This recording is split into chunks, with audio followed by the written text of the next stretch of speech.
Aucun argent ne reste entre vos mains, quelle que soit la somme que vous gagnez. Vous n'arrivez pas à comprendre vos décisions pour gérer votre budget. Pas d'augmentation de revenus. Vous n'en pouvez plus. Que se passe-t-il?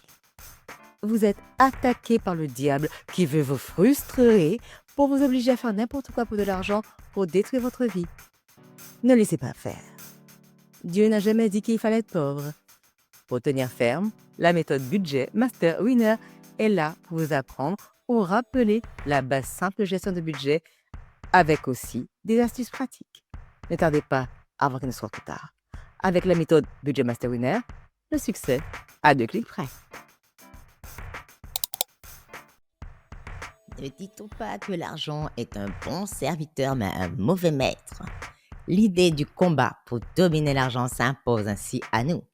Pour que ce ne soit pas une lutte inégale, le programme Budget Master Winner se propose d'enseigner les bases nécessaires à un budget organisé et rigoureusement appliqué.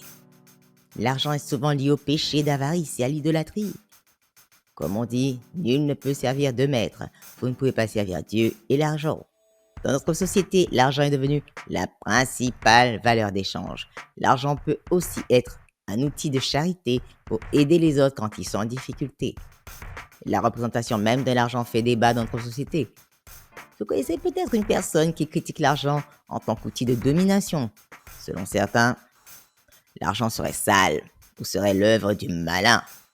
Il est hors de question de rester enchaîné à des soucis d'argent en attendant que ça passe. La prière, c'est bien. L'action soutenue par la foi, c'est mieux. Aide-toi et le ciel t'aidera, oui, mais pas seul. Pour que le chemin vers la percée et la lumière soit balisé, il faut être actif. Refusons d'être les jouets des forces négatives qui nous ramènent vers le bas. Il faut renforcer la foi pour repousser la peur.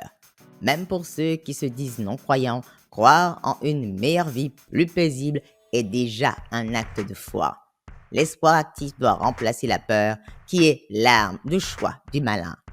Imaginez que vous êtes face à un dilemme. Si vous ne faites pas une chose qui vous semble mal, on vous menace de vous enlever tout ce que vous avez pour vous détruire totalement.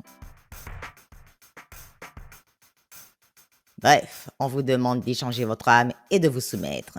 Les avis sont mitigés, eh bien non, on n'est pas d'accord sur tout, et tant mieux s'il y a encore une liberté d'exister autrement.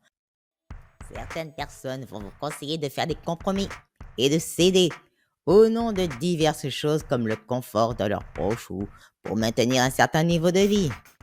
D'autres gens vont refuser catégoriquement ce pacte proposé sous forme de menace. Pour ces personnes, les contingences matérielles ne valent pas de perdre leur essence, leur âme. D'autres encore diront qu'il faut bien réfléchir, car quelle que soit la décision prise, la question essentielle est celle-ci. Peut-on vivre l'esprit tranquille avec ce qu'on a fait pour obtenir des avantages ou pour éviter d'en perdre? Il n'est pas rare de voir des personnes détruites par les conséquences de leurs décisions, après le regret, suivent les addictions et autres pratiques dangereuses. En attendant de créer un monde sans argent, sans doute avec beaucoup d'argent dépensé par de bonnes âmes, il va falloir composer avec l'argent. Dans de nombreuses traditions, l'argent est associé à l'individualisme et au risque de corruption morale. Prudents comme des serpents, mais purs comme des colombes, je ne sais pas si la comparaison avec le serpent est appropriée, mais la prudence l'est. Dans un monde où le mal est devenu une valeur qui a pris la place du bien, il faut faire attention. Les justes sont attaqués parce qu'ils osent encore être bons, alors que les autres ont abandonné pour plus de confort. L'argent n'est pas tout dans la vie et ne doit être qu'un instrument utilisé à bon escient. Il n'empêche que l'on doit faire attention à la façon de le gérer. L'ivresse de la dépense ne doit pas nous mettre dans le désespoir qui pourrait suivre. Il est donc important de fortifier nos habitudes de gestion de l'argent pour garder espoir en l'avenir et prévenir les coups durs, ainsi que les coups bas de l'ennemi qui cherche à nous enlever les grâces qui nous définissent.